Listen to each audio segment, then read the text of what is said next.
The federal government has encouraged diplomats to preserve their experience while in service of the nation by publishing memos to inspire others, especially the younger generation. The Minister of Foreign Affairs, Geoffrey Onyema, stated this while complimenting Ambassador Bello Kazaure at the launch of his book titled Humility in Diplomacy. Onyema, who emphasized that humility does not imply weakness, says it is a virtue that can be used to achieve great things in the field of diplomacy and life in general. Humility in diplomacy is very, very apt, especially in the context of a lot of what is happening globally.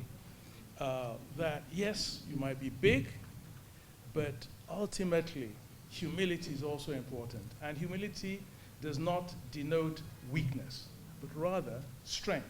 And especially in the context of diplomacy, where you're trying to achieve your own interests, national interests, you'll very often find that humility can actually help you to be more successful and achieve those interests rather than throwing your weight around, being a bully, and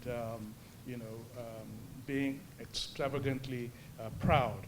It requires a great deal coming together to be able to come out and decide to write a book, especially in this area, international relations, foreign affairs, that is very sensitive, very fluid, but also encompasses so much. So I think really we have to admire his courage to take on this task. And it's also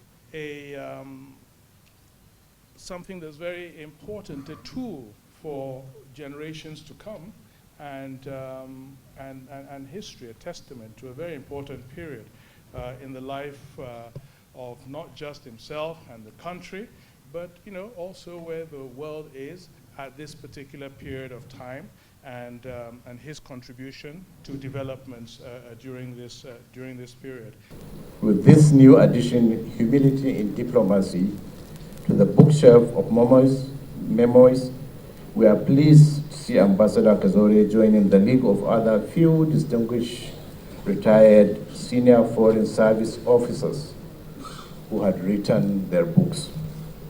I've taken time to read the book, and I found it very rich in content and detailed in presentation, which I believe will provide some good lessons to the younger officers.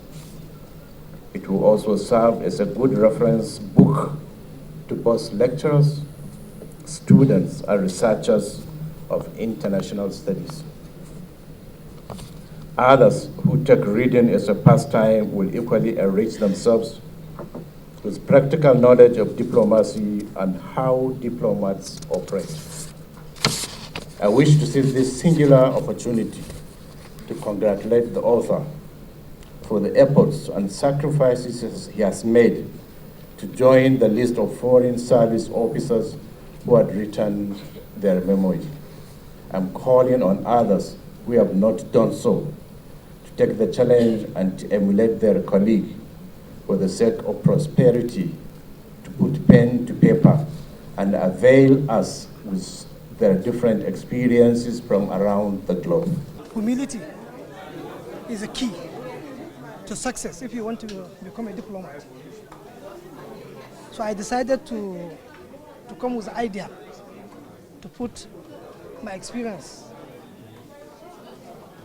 both at home and abroad to enable me pass the message to the younger ones and those who are interested in becoming a diplomat. I notice